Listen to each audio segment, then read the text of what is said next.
Greetings! Hello to all the mystics and dreamers out there. I'm Belle. I'm here to bring you a tarot reading for the day. I'm using the same two tarot decks as I used yesterday, which are the Chrysalis Tarot and Shadowscapes Tarot. They're both really beautiful decks of cards. I really like using both of them. And I don't know if I have anything else to share, so we'll just get started and see what the cards bring up. In terms of different ideas. I guess I'll start with the Chrysalis Tarot. I've already shuffled and drawn the cards, but I haven't looked at them yet. First card is Sorceress, the High Priestess. This reminds me of really powerful goddess energy, which is really great, and everyone has access to goddess energy. It's just a question of contemplating it and tuning into it in a meditative way. So this is really cool. Every time I get this card, I feel a sense of the mystery of life, and it's just really exciting to me. Something very mysterious and magical about this card. And it reminds us that we can add a little magic and mystery to our lives every day. Second card is Ravens, the Magician. This card has a very interesting picture on it. It's this Celtic tree. I say Celtic because it has some designs on it. And there's an eye peering out of the tree. And then there are these crows in front with pearls. And there's a lot of different ways this could be interpreted. I usually think of it as observing things, like the tree is observing.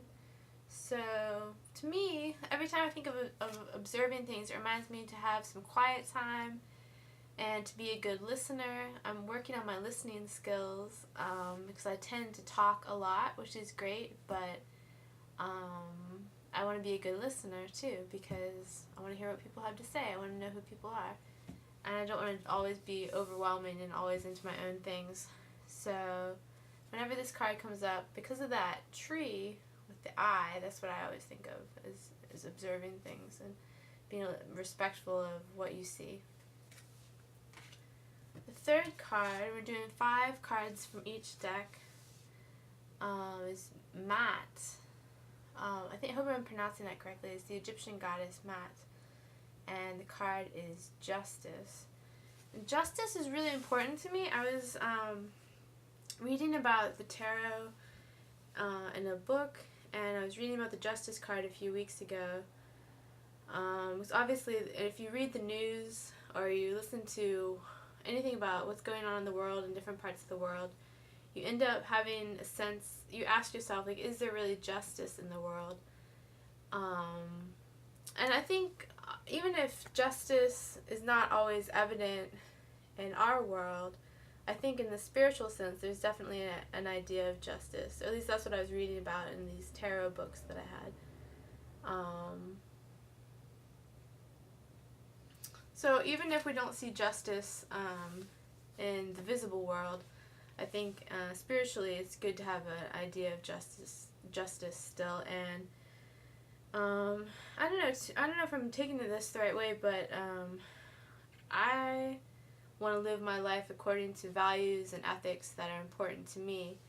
And even if it's just in my small sphere of influence in my daily life, it's still important to have those ideals.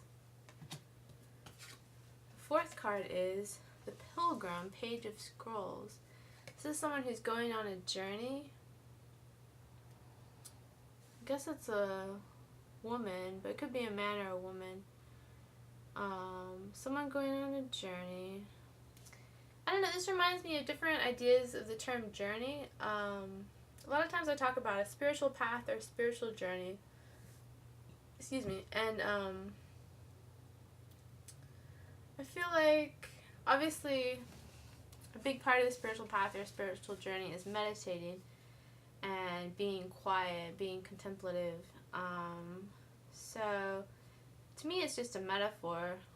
I don't think, I want to visit some sacred sites eventually, but for the most part, my spiritual journey happens in quiet moments. So it's something to think about in your spiritual life. Is it more about seeking out things and places to go? Is that important to you? Or is it more about having the journey within? And I'm not even sure. I know it's really important that people say your sense of spirituality is within you. I think that's really cool.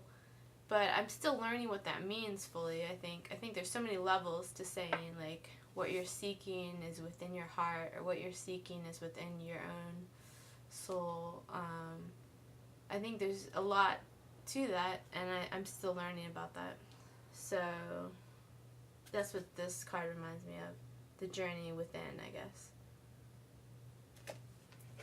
The fifth card from the Chrysalis Tarot is LP, the Star. So this is what they've created from the Star card. This is a very whimsical card. There's an angel or a goddess who has, it's almost like she's giving a gift of a bright shining star, and there are these horses there. And to me, I'm not sure why the horses are there.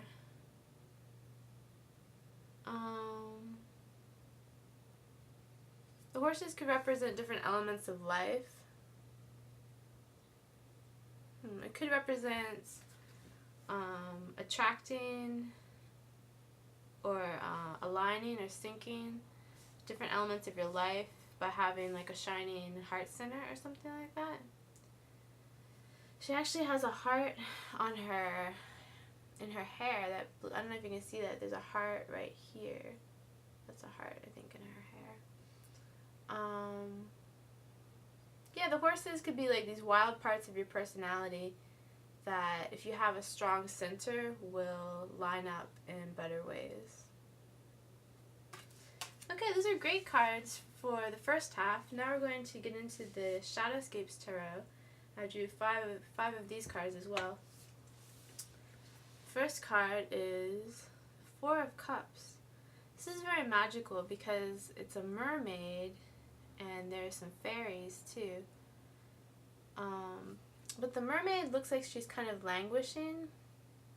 She's kind of bored, maybe. So this is a reminder to not overlook simple things in life that can bring a lot of joy and a lot of magic.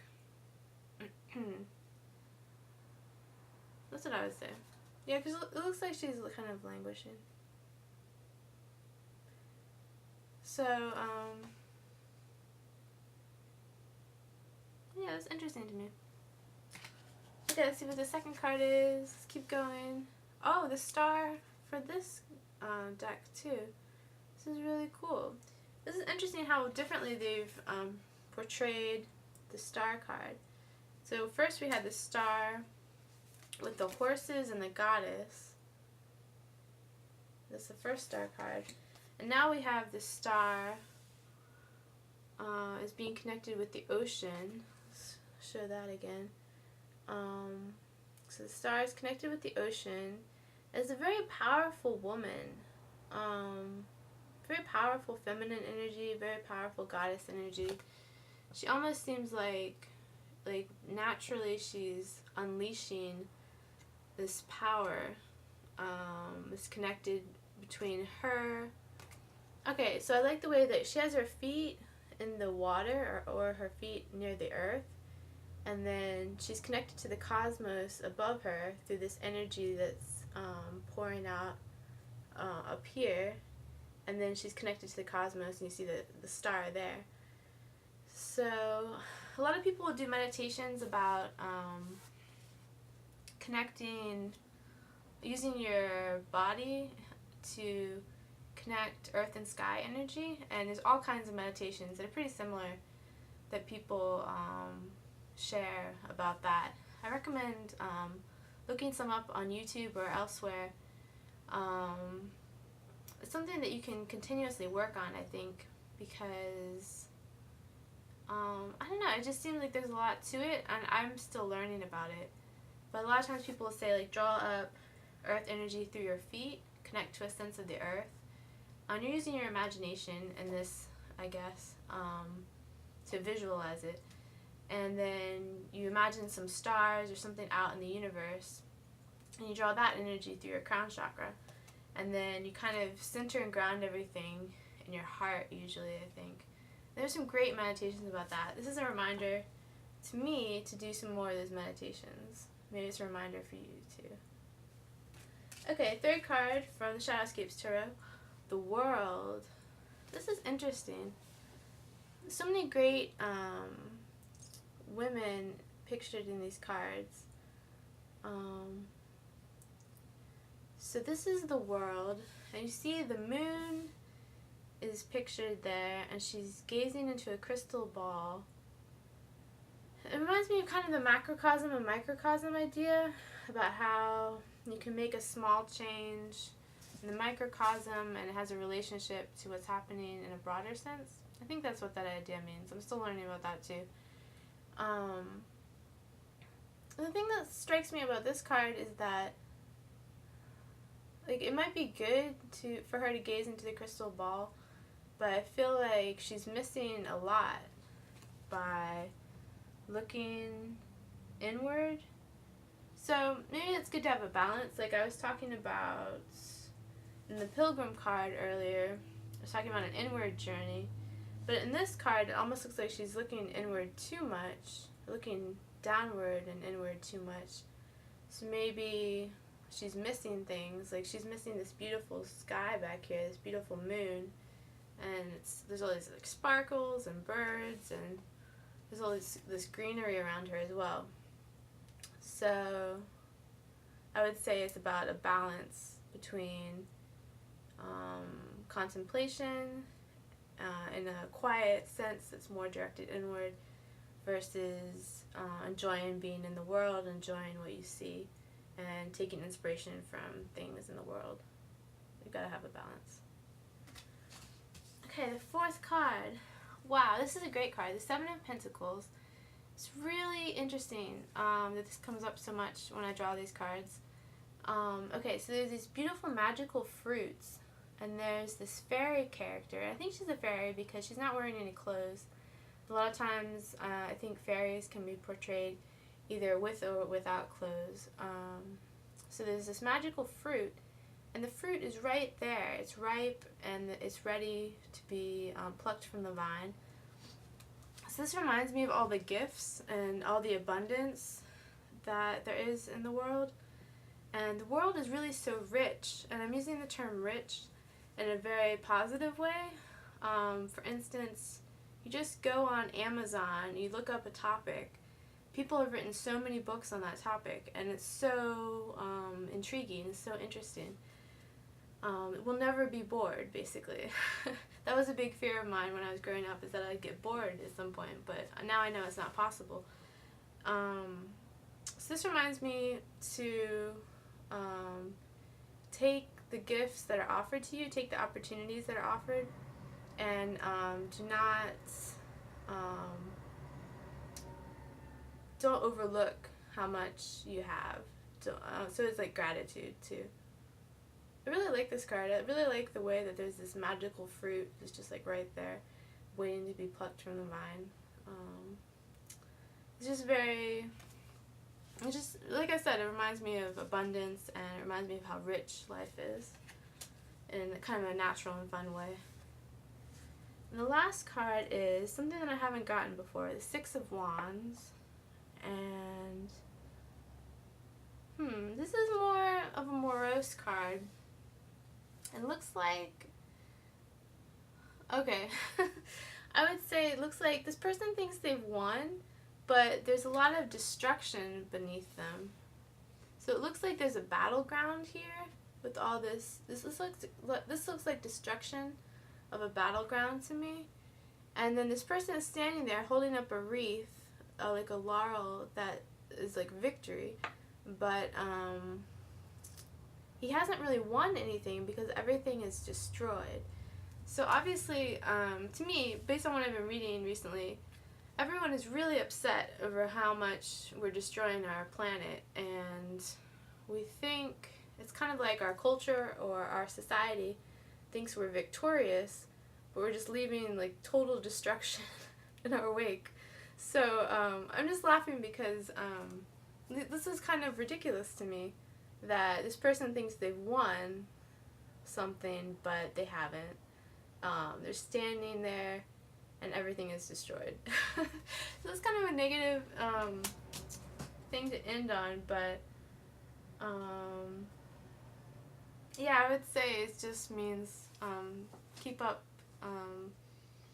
all the good work with the activism about helping the environment thrive in more ways. And again, the only reason I was laughing is because it just seems like ridiculous to me that we would destroy the environment since we depend on it for our existence. And a lot of people have said that, obviously. So that's just a little reminder not to take, maybe this card about destruction is a reminder not to take all of the fruit and the bounty for granted. That could be kind of cards paired together. Okay, this was a lot of cards, 10 cards total, so I'm not going to do an overview, but I hope you enjoyed this card reading today, and I will see you next time. Thanks, bye.